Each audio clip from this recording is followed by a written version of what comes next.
Bon, lorsque nous recevons l'Évangile, nous nous engageons pour faire du Seigneur Jésus-Christ notre Sauveur et notre Seigneur.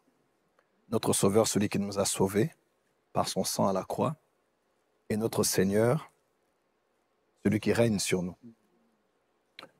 Je ne dirais pas le plus facile, mais le plus rapide, le plus spontané, c'est de faire de lui votre Sauveur.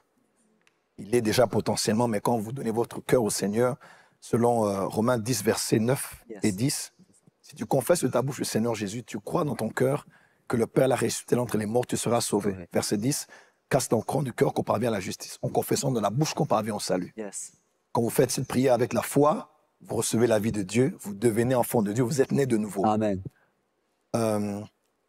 Mais en entrant maintenant dans la marche avec lui, il est déjà votre sauveur, mais il doit maintenant devenir votre Seigneur. Vous savez, une fois, le Seigneur pose la question à ses apôtres en disant, « Pourquoi m'appelez-vous Seigneur, Seigneur, et ne faites-vous pas ce que je dis ?» Pourquoi m'appelez-vous Seigneur, Seigneur, et ne faites-vous pas ce que je dis? Pourquoi, si je suis Seigneur, vous devez écouter ce que je dis et faire ce que je dis. Il y a une chose que j'ai toujours eu l'habitude de dire. Si dans votre marche avec le Seigneur, dans l'appel au ministère prophétique ou dans un autre appel, vous ne recevez plus des instructions de Dieu, il est possible que vous avez commencé à échapper à son autorité. Il est très possible. Quand vous avez fait des mois et des mois, il n'y a pas de jeûne maintenant, prie ceci, donne là-bas, renonce à telle chose. Quand Dieu ne vous donne pas des instructions qui engagent un prix à payer, croyez-moi, il est très possible que vous êtes en train d'échapper à son autorité. Le centenaire a dit, tu n'as pas besoin de venir chez moi à la maison. Il dit, parce que moi j'ai des subalternes et j'ai des gens au-dessus de moi. Par rapport à ceux qui sont en dessous, quand je dis Alain vient, il vient. Et je dis va, il va. Parce que sous l'autorité, il faut connaître le mystère du va et du vient. Quand je dis viens, tu viens. Quand je dis vas, tu vas. Pourquoi? Parce que je suis ton autorité et tu es sous autorité. Un des signes qui vous montre que vous êtes sous autorité, c'est quand le Seigneur continue à vous dire va et continue à vous dire viens. Mais quand vous n'avez plus des instructions, des interdits, des refus, tu ne sortiras pas aujourd'hui, tu ne mangeras pas aujourd'hui, sachez que vous avez commencé à être insensible à sa voix et vous êtes peut-être en train de sortir de la ligne de l'intimité avec Dieu. Oui, parce qu'il y a une différence entre la relation avec Dieu et la communion avec Dieu. Par relation avec Dieu, nous sommes tous enfants de Dieu. Mais la communion de Dieu, la communion avec Dieu, c'est maintenant l'intimité, la communication et l'entente positive que vous avez vis-à-vis de l'autre.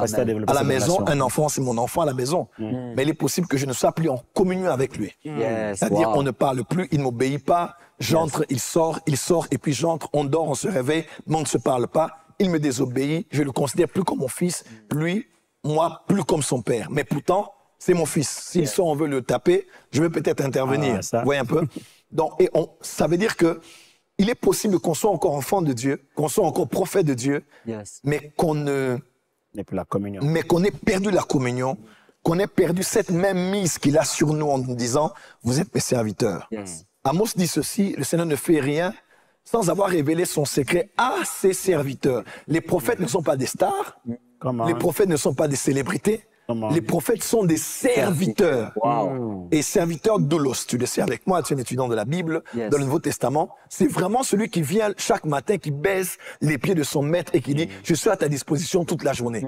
C'est ça même prosténésis, qui parle de adorer. Ça, c'est se livrer totalement. S'offrir totalement. Et quand vous êtes maintenant sous la seigneurie de votre maître, il est votre maître, il dispose de vous, Adonai, il dispose de vous. Croyez-moi, plus vous avancez avec lui, plus vous montez, les prix à payer seront de plus en plus difficiles et les exigences seront de plus en plus intenses. Rappelez-vous un peu du tabernacle. Hors du tabernacle, on faisait ce qu'on voulait, même si c'était le campement. Quand on entrait dans le lieu, dans le parvis, on pouvait se salir avec le sang, ça et là, et puis parce que c'était le lieu, il y avait du bruit, on était exposé à la lumière du soleil. Une fois qu'on quittait le parvis, on entrait dans un lieu qu'on appelait le lieu saint. Ouais. Donc, à part déjà le fait d'être là, en contact encore avec les animaux qu'on a sacrifiés, les souillures, on est déjà dans un enclos qui est sanctifié.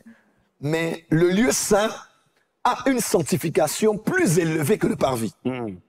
Parce que plus on avance, on quitte un lieu de sanctification pour un lieu d'une plus grande sanctification. Et dans le parvis, il y avait la table sur laquelle il y avait les pains de proposition. En face, il y avait le chandelier. Et juste à l'entrée, il y avait l'autel des parfums. Quand on finissait ce qu'on avait à faire là, pour aller plus loin, il y a un lieu qu'on appelait non pas le parvis ou le lieu saint, mais le lieu très saint. Parce qu'il y a sanctification, mais il y a aussi sanctification. Wow.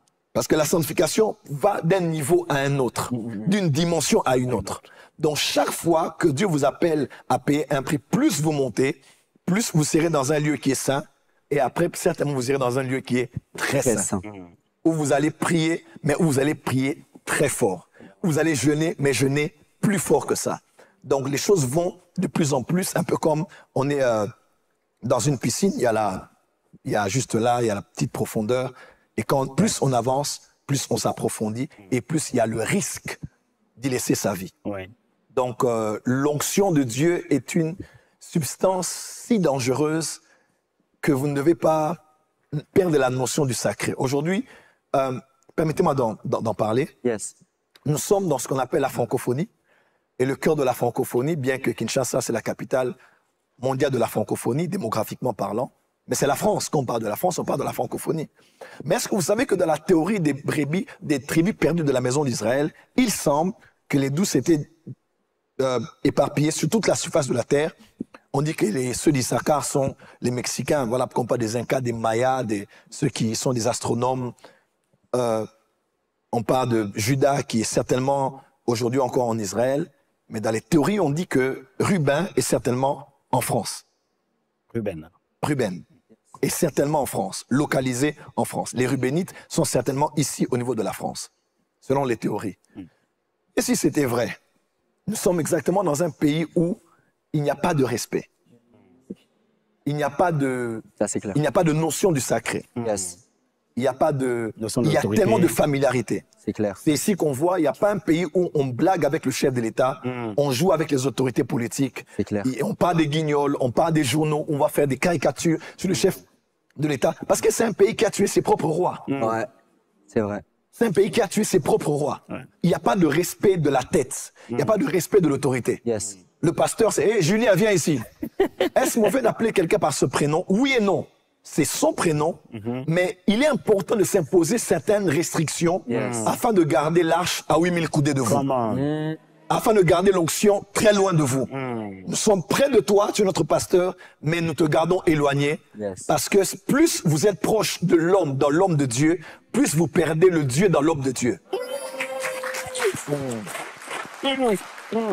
L'homme de Dieu est la parfaite combinaison entre l'homme et Dieu. L'homme de Dieu. Il y a l'homme et il y a Dieu dans l'homme de Dieu. Mais plus vous vous rapprochez de l'homme dans l'homme de Dieu, plus vous commencez à perdre le Dieu dans l'homme de Dieu. Voilà pourquoi plus on est proche de l'homme, il est facile. Vous allez le voir blaguer, le voir rire, le voir tomber à terre en riant, vous allez le voir en short, vous allez le voir se chamer avec sa femme, vous allez le voir énervé au bureau parce que le live ne s'était pas bien passé. Bref, quand vous communiez avec son humanité, il est très possible que vous deveniez aveugle face au divin qui est en lui. À moins d'être mature. Très important. Et c'est ça la francophonie. C'est à la fin, on ne respecte plus les parents. C'est vrai. Papa parle, tu parles. Maman t'envoie, tu refuses. Et c'est libre, je suis mature, j'ai 18 ans. Tant au niveau de la famille, au niveau de l'église. Et quand on essaie de dire le contraire, c'est on abuse des gens à l'église. Les pasteurs abusent de nous. On ne sait même plus faire la différence entre le respect et l'obéissance. Pardon, le respect et les abus. C'est vrai qu'il y a des pasteurs qui en abusent, c'est vrai. Mais vous voyez un peu, donc, on a perdu même le sens du sacré par rapport à cela. Et la France, la francophonie, doit revenir à cette dimension de sacraliser ce qui est sacré. Amen. Il y avait des choses qui étaient saintes dans le temple. C'est-à-dire, je ne peux pas être ici avec un chewing-gum et je mets ça sous la chaise. On peut faire ça ici parce que c'est cool, parce que c'est flex. Parce que c'est wesh. Non, c'est la vérité. C'est vrai, c'est vrai. Non, non, parce que on est des tondus, on est au culte, et bien voilà tout ça. Et donc on est là et on peut être au téléphone, on peut blaguer, on peut faire n'importe quoi, parce qu'on a perdu la notion du sacré. Yes. Et croyez-moi, on ne peut pas voir le retour de la gloire dans l'église tant qu'on n'a pas remis le retour de la notion du sacré dans l'église. C'est-à-dire, le micro est à moi tant qu'il est à la maison. Une fois que le micro entre à l'église et qu'il appartient à l'église, il n'est plus à jouer avec, en train de faire la balance et de jouer avec. Non, parce que c'est quelque chose qui est mis à part, c'est quelque chose qui est saint. On parlait des choses saintes, on parlait aussi des choses très saintes. Yes. Ouais. Donc, quand on parle des prix à payer, si nous voulons voir la gloire de Dieu exploser, Yes. tant dans nos églises locales, dans nos ministères, dans nos rassemblements, il faut je ne parle pas de la peur de Dieu, je parle de la crainte de Dieu. La crainte. Yes. La Bible même parle dans Psaume chapitre 2, on parle de s'approcher de lui avec crainte et tremblement. Yes. De trembler, c'est vrai, avec assurance, oui, mais de trembler parce que notre Dieu est un feu dévorant. Vous ne pouvez pas aller loin dans l'onction prophétique en dormant comme vous dormiez autrefois, en mangeant comme vous mangiez autrefois. Impossible. Dieu sera de plus en plus dur avec vous, de plus en plus exigeant avec vous. Et à celui à qui on a beaucoup donné, on demandera beaucoup. Donc quand Dieu vous donne beaucoup, ou quand vous êtes prêt à recevoir beaucoup, sachez que Dieu sera très exigeant. Voilà pourquoi vous dites, mais pourquoi c'est toujours moi qu'on envoie? C'est toujours moi à l'église, on me traite durement, c'est toujours moi qu'on a suspendu. L'autre a fait, laisse-moi te dire, ton chemin c'est ton chemin. Ton chemin est aussi dur, le prix à payer est de plus en plus dur parce que l'onction que tu vas toucher sera de plus en plus grande. Amen. Donc nous voulons vous exhorter sur le chemin du ministère prophétique. Le chemin de l'onction prophétique, c'est un chemin où Dieu est très exigeant. Est-ce que je peux dire quelque chose? Dans Jérémie 15, verset 17, Jérémie dit ceci. Jérémie dit, je ne me suis pas assis avec les moqueurs pour me réjouir. Il dit, mais à cause de ta puissance, je me suis assis solitaire. Je me suis assis seul parce que tu me remplissais de frayeur. À cause, ça c'est un prophète qui parle. Il dit, à cause de ta puissance, à cause de cette onction prophétique, à cause de cette gloire qui est sur moi, à cause de la puissance que j'expérimente dans mon ministère, Jérémie dit, je me suis assis, non pas avec les moqueurs, avec ceux qui blaguent, qui plaisantent. C'est la francophonie, hein. Yes. Toujours blaguer, plaisanter. Il dit, non, il dit, moi, à cause de mon office de prophète, je me suis mis loin de ces choses. Je me suis assis seul. Yes. Et Jacob demeura seul, et un ange vint et lutta avec lui jusqu'à l'aurore. Wow. Il y a des visitations angéliques que vous ne vivrez que dans la mesure où vous apprenez la voie de la solitude. Amen. Un prophète n'est pas un homme des hommes. Un prophète est un homme de Dieu.